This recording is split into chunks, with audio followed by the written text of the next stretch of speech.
Then what about Gabe Vincent? This is another thing. I watched those two liars, Rob Pelinka and JJ Redditt, in that press conference just sit up there, man, and just throw so much BS to us. The word optimism came into play so much with Rob Pelinka, just selling us a whole bunch of broken dreams. They locked in and they talked about the injuries. We know that's really one of the biggest issues that the Lakers have when we talk about the roster availability. They let it be known that Rui Hachimura, Gabe Vincent is expected to start training camp. Vando they're hopefully optimistic that Vando will be able to start the season off, but they're not quite sure, and they know he's not going to start training camp off, and we know Christian Wood also is not going to be starting the season off. But Gabe Vincent, I've been off of that bus with Gabe Vincent. I don't know what makes y'all so excited for Gabe based off of what y'all seen in that one season in Miami. To me, it's like a Cinderella story. Like, let me pull up his stats because I don't see what y'all see.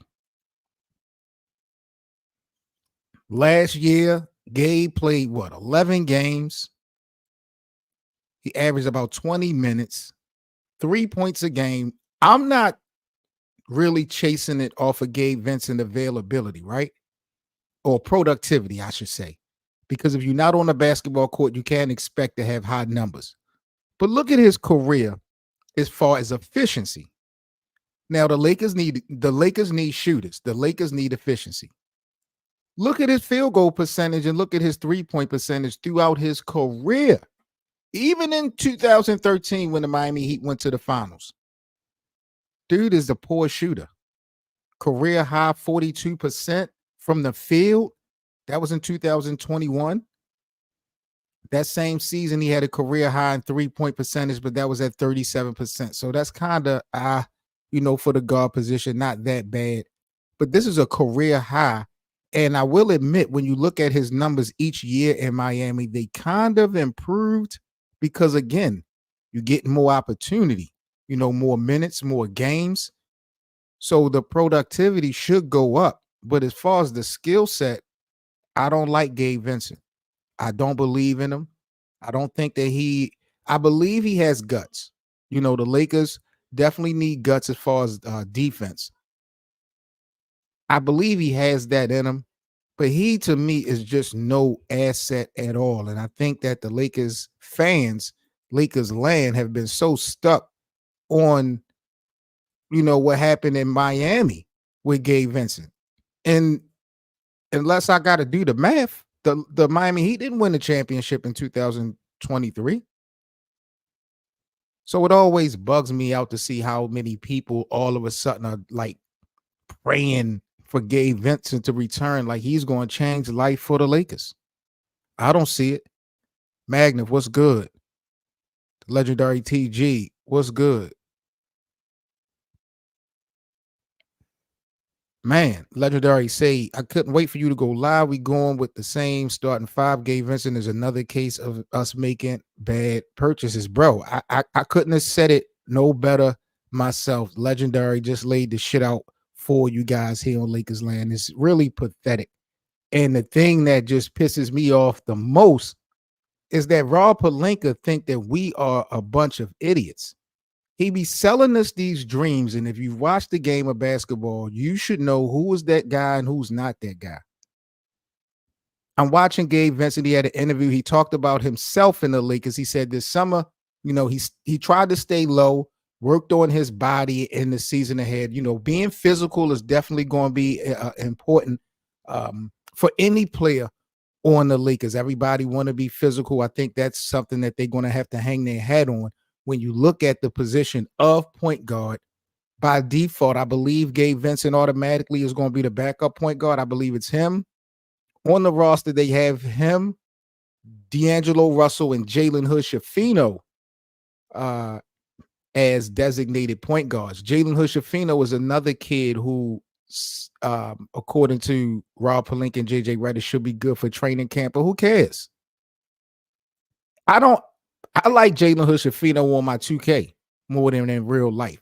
And Lakers land have never really been sold on Jalen Hood-Schifino. So don't sit up there and try to make me feel like we have some real optimism because you got guys like Jalen Hood-Schifino being active and guys like Gabe Vincent being active. No, that answers none of the real concerns that the Lakers have as an organization. And I just wish for once Rob Pelinka and this front office just keep it real or keep it quiet. They so nonchalant with it. And Gabe Vincent, we're paying him $11 million this year. 11 million.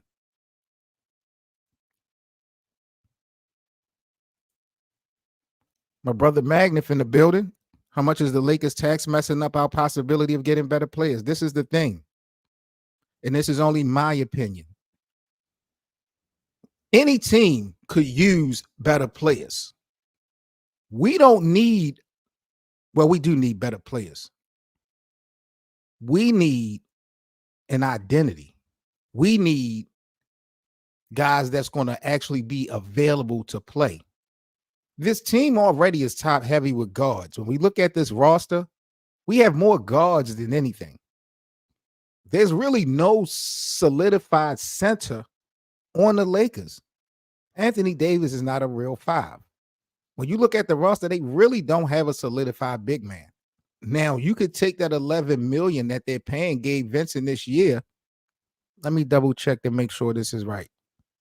You could take that $11 million that the Lakers are paying Gabe Vincent this season and trade him to the Washington Wizards for Jonas Valanciunas. Y'all like that? What y'all think about that, Lakers land? Jonas Valanciunas, excuse me, straight up for Gabe Vincent, because the Wizards are paying Jonas, I think, like just under $10 million this upcoming season. So hypothetically, that's a move that could be made.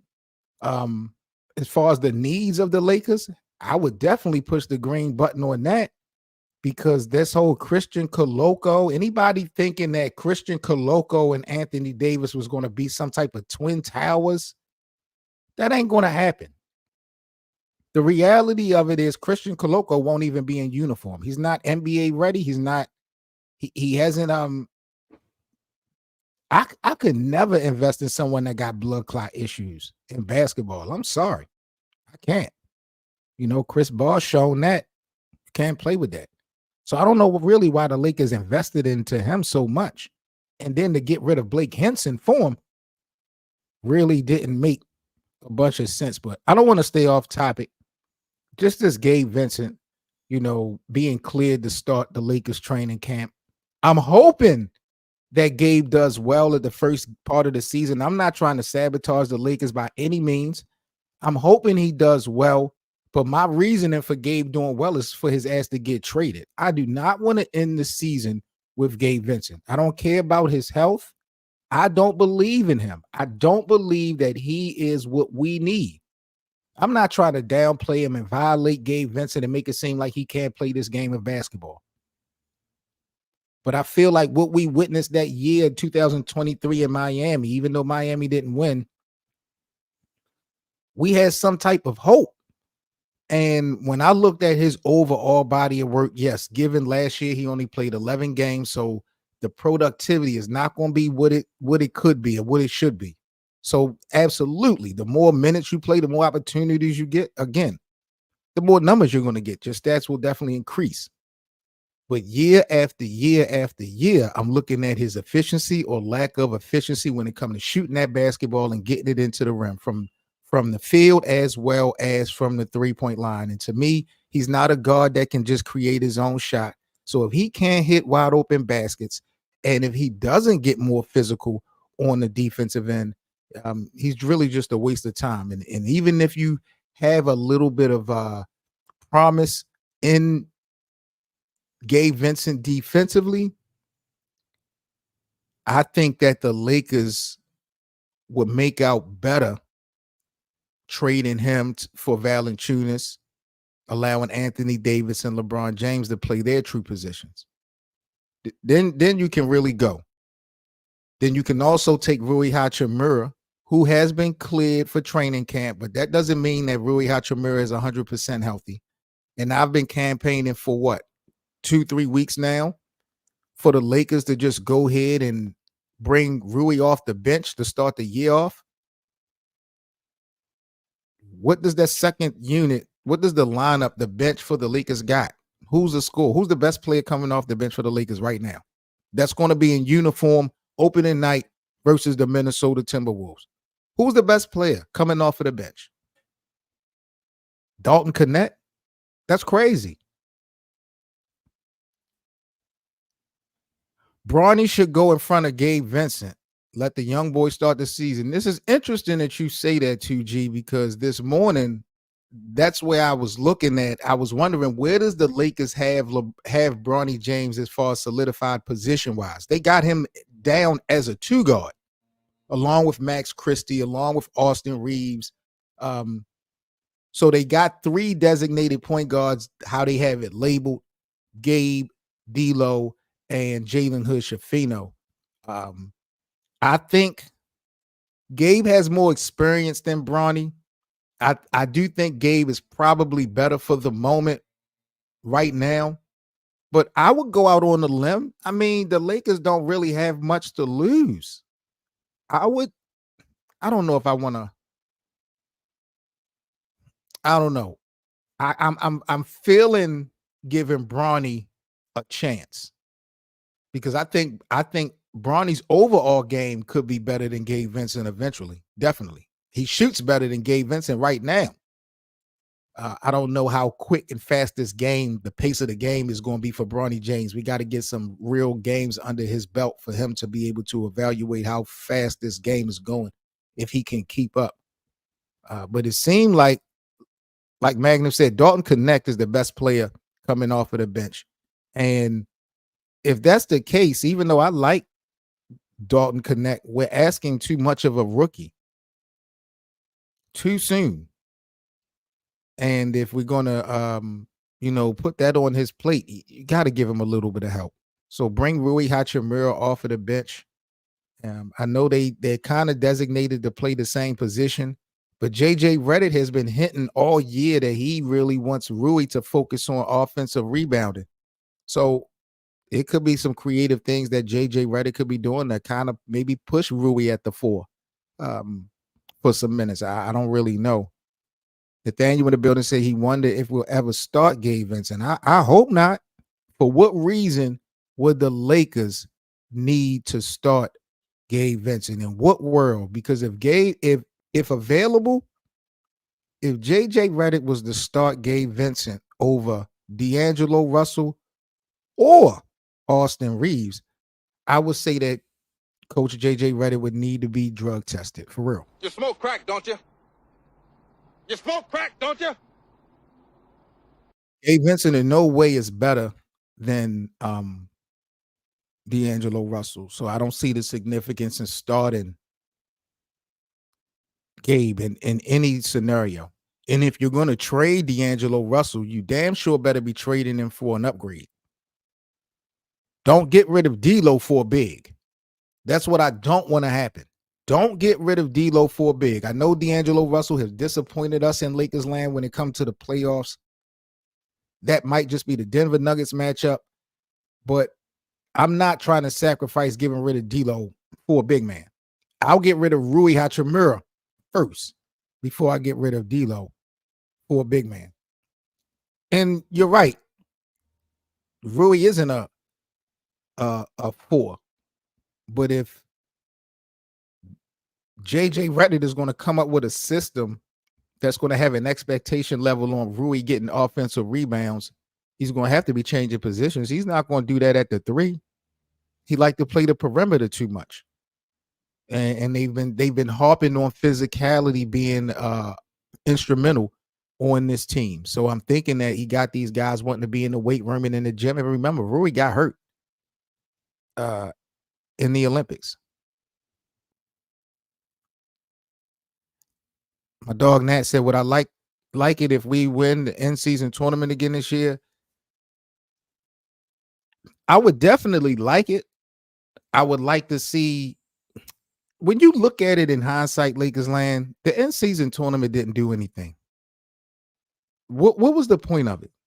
When we now take everything in this whole season into consideration, the Olympics into consideration, what significance does the in-season tournament really hold? Yeah, we got some good basketball during the period. The floor of the arenas were looking dope. But we're going to get good basketball regardless, I believe. I do believe that the money gave guys extra incentive to play better. That's cool, but it didn't really define anything. It didn't make a statement. It didn't make a point. And I don't know if that's because the Lakers want it and the NBA community won't allow LeBron to, put another diamond on the crown. I don't, or really if it's just smoke and mirrors. If we was to win the IST tournament again this year, I think it would be dope. But if the NBA doesn't do anything to make it exciting, it's a waste of time. Same thing with the All-Star game. Eventually they're going to have to decide, like, the winner of these are going to have home court advantage. Like, it has to mean something. It's going to have to count in the playoffs. They're going to have to try to figure out some ways to make this work. But I'm out of here, man. Y'all let me know what y'all think about Gabe Vincent. Honestly, with the Lakers. Is he a guy that y'all still have some type of expectation or faith in? Because I'm completely sold out on the thought that Gabe Vincent is going to be some type of asset with this team. He can't shoot. And I'm not giving him the pass of not being available last year because he was available in Miami for some other years. And as you can tell, a career high from the field, 42%, and a career high from the three, 37%. And that's just in 1 year. And that wasn't the year that we are harping, that the year that we were so excited that, when we seen them in Miami when they went to the finals, or that wasn't that year. That was the year before that. So his numbers have improved year by year, but I'm basing that based off of the opportunity that he's gotten, because he went from 9 games to 50 to 68 to 68, 9 minutes to 13 minutes to 24 minutes to 26 minutes. So, by default, the results should be improved, but his efficiency has been poor. You talk about defense. He's been in the league for 1, 2, 3, 4, 5 years, 4.5 years, if that's what you want to call it, 4 seasons. He hasn't yet averaged a steal per season. People call him the Jamal Murray stopper. I don't know. 28 years of age. I just feel like, bro, we could do much more than Gabe Vincent, to be honest. No disrespect. Like, comment, and subscribe, Lakers Land. I'll catch you guys on the next video. Shout out to everybody in the live chat. Do me a favor, smash that like button. Salute to my guys, BA and Hank, of course. We are the Lakers Land Show, and we catch you guys on the next video. Peace.